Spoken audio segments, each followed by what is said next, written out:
Hello everyone and welcome to Module 2. A transcript of this video is available by clicking on the M2 video transcript link below. The primary purpose of this module will be to examine the individual processes and behaviors in organizations.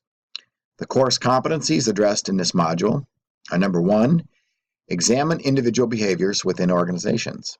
Number 2, examine the effects of individual values, perceptions, and reactions within organizations.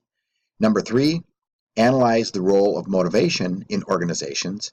And number 4, describe the motivational role of work and rewards within organizations.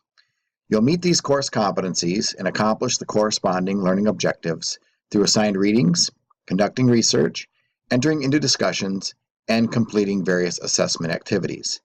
Please do not hesitate to contact me if you have any questions or comments about the learning materials. Your contribution to the learning process is encouraged and valued. Please enjoy the Module 2 learning experience. Thank you.